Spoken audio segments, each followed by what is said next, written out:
I've slept in, but I suppose it doesn't matter today. Arm above head, I locate the on switch for the radio.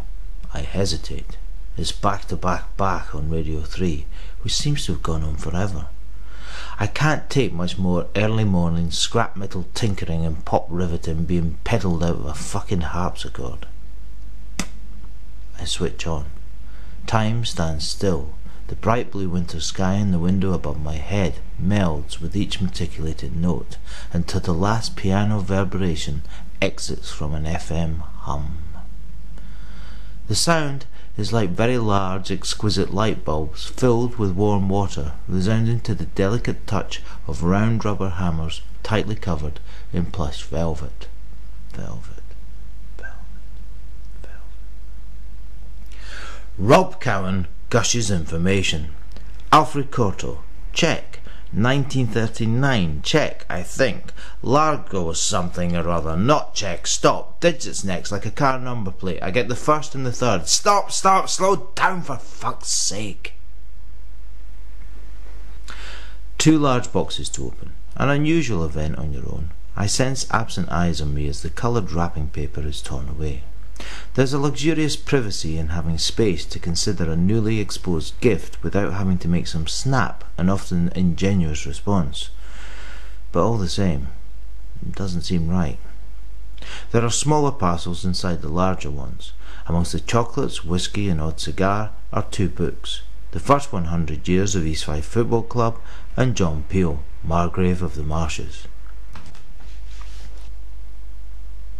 East Fife play at Bayview Park in Methil, well until 1999 when they sold the land and built Bayview Stadium on a new site. My dad grew up in Methil in the 1920s and 30s, and it was also my first experience of Scotland, going north on holiday and staying with relatives. The last time I went there with my mum and dad was in 1983. I was at Gray's School of Art in Aberdeen, and I was down in Glenrothes, also in Fife, visiting them for the weekend. On the Saturday, we went to see East Fife play Airdrie. It was a cold afternoon.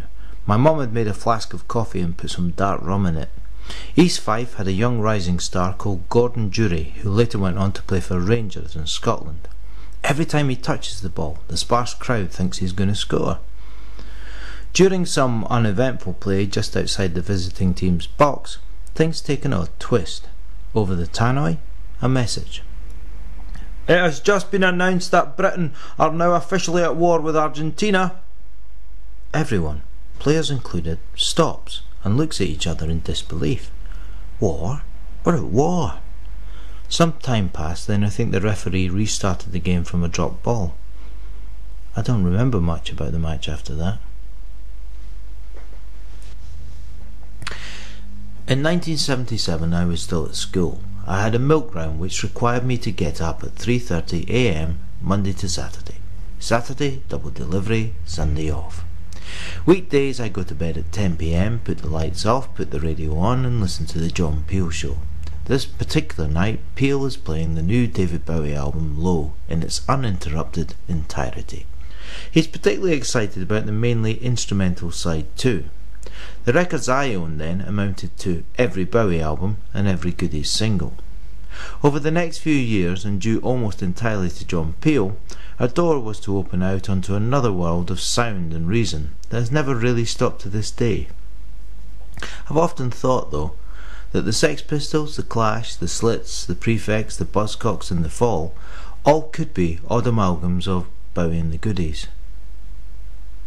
On most nights of my milk round days, I would drift off to sleep, swaddled in aggressive lullabies from others who seemed as fucked off with everything as I was. That night I went out slowly and gradually, like cinema house lights going down, somewhere during track 10, Weeping Wall. The rabbit killer left his home for the cloth and said goodbye to his infertile spouse. Carried air rifle and bomb stock of wood. Carried a night sight telescope lights. It was 11:30 AM. I decided to cycle over to the workshop to do some printing. The studio squat at 45 Tudor Road will become another victim of Hackney's gentrification on the 4th of January 2006. It is rumoured that some posh kid's daddy has coughed up $750,000 to turn the building into studios. This unsurprising but somewhat uncool move means that set of artists will be kicking out this set of artists next week. And that leaves me 8 clear days to complete the last 66 prints for the number needed to make 22 books, 15 prints in each.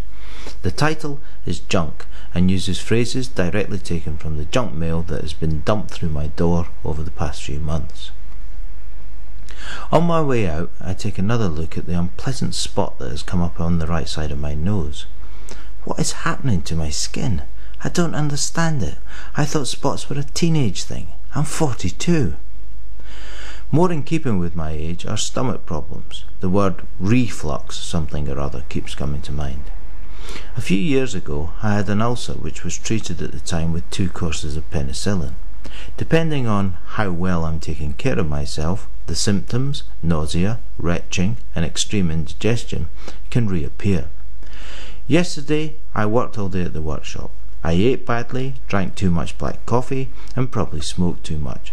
At 8:30 p.m. I joined a friend in the pub where I had 4 pints of Abbott's ale, several packets of crisps and salted peanuts and probably smoked too much. Around midnight I cycled the 3 or 4 miles home where I had a vegetarian schnitzel sandwich with mustard before going to bed at 2:30 a.m. Wrapped up against the chilly air, I pedal, cough and burp my way east towards Holloway Road, acceptant of my condition. You've only yourself to blame.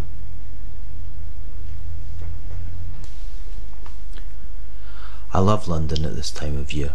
2/3 of the population vanish overnight. The roads are empty, but cycling is dangerous, as the few motorists that remain drive like lunatics. This makes the Highbury and Islington roundabout more of a death trap than on congested days. With heroic caution, I keep an extreme left and filter onto the St Paul's Road. There's a pedestrian crossing at the first set of lights, problematic when buses have stopped just beyond it. Today, it's clear. The next junction and lights are tricky. There are always cars cutting you up to turn left when you want to go straight ahead. I make it to the traffic island. Still in the saddle, I balance hand on filthy metal railings, waiting. Green. I push off. To my left, a high crescent of townhouses, various shades of brick and white. On the right, trees and grass, and beyond that some small cottage-looking buildings. Passing speeding cars push me tight into the curve of the curb. A far too thin yellow line edges the curb. The faded remains of another suggests it's been double at one time. In front of me now, parked cars. I look back, pushing my right eye to my right ear. I glimpse a blue car a safe distance back. I pull out. Suddenly I'm in a narrow corridor between the parked cars and an assorted trail of speeding cars led by a Fiat fucking Punto SX. Slow down for fuck's sake! Passing the last parked car, I make a relieved dip back to the pavement. There's something on the road, just out from the yellow line. It's an animal. No, it's a pair of socks or gloves. It's a bird. A dead bird. In the few seconds of passing, I try and identify it. A starling? A thrush? Yes, a thrush. I consider that it may be a female blackbird. No, this is a he. I'm sure of that. There are more parked cars ahead. I am hastened away from the death scene by another roaring convoy, this time led by a silver Ford Fiesta. The corpse and the crescent behind, I continue along the Balls Pond Road. From here, a diagonal to London Fields, a route that no driver would ever take and only a city cyclist could understand.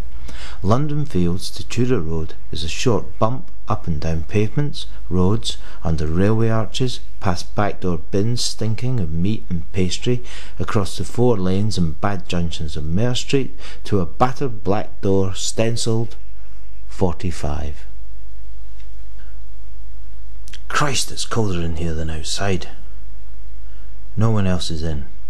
I spark the gas heater on in the print room, then go upstairs to make some coffee. While performing the ritual procedure that a stove-top pot requires, I think about the dead bird. Perfect, puffed and proud in his plumage, not a naked and bit-part player in all the dinners this day. And what of this day? Dead on this day?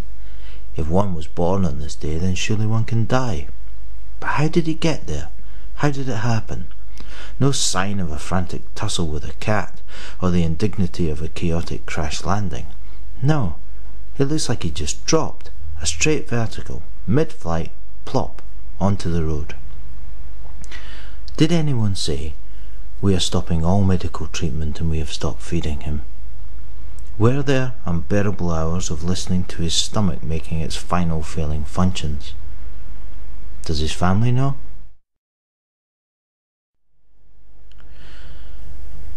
The printing goes well. A transparent dirt sap green is layered over a solid red base. Applying for a classic loan couldn't be easier. It's pegged up 24 times, 2 spare copies. The thick ink and cold building means the prints will stay like that for at least 24 hours to dry. Then they can be pressed along with the others, ready for binding. I look around the print room. An old vacuum print bed bought from the Slade during their upgrade. A ramshackle exposure unit housing a Boots sun lamp. Exposure times were tested and calibrated by Wedgie and Doug when they first squatted the place nearly 2 years ago. 7 minutes should do you. Keep it simple, Michael Shonka had advised some years back, and with that in mind we had used the place to the full, knowing we could pack it all away in a day, and that is what we'll be doing in a week's time. Over by the window, watch out for the hole in the floor, is a sink with a jet wash for clearing screens, £50 B&Q. We had upgraded this area in the spring with a large bit of linoleum we'd found. Out of the cracked, grimy, ink-splattered window is a depressingly familiar sight of a dank, narrow passageway dividing the squat building from a block of renovated and over-expensivated live-work apartments. The width can't be more than 6 feet. To see the sky, you need to raise both neck and eyes. On the second floor is a window I often look into. Glazed earthenware pots dominate its frame, each one brimming with very expensive paintbrushes, desirable in their sable and brass Farrell splendour. A variety of tasteful jars, cans, jugs and wooden objects complete the tableau. Beyond, you see a ceiling of yacht varnish hue, spot and downlighted for an infinite combination of atmospheric lighting. Now, I have a knack for identifying and remembering profiles. I notice small adjustments within compositions.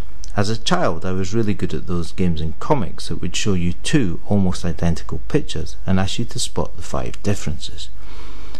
I mention this because over the past 15 months of working here and looking out of this window, I have never been aware of the slightest adjustment to the still life in that window.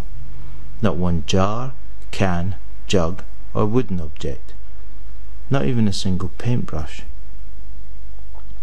Above, the light is failing. I better get going.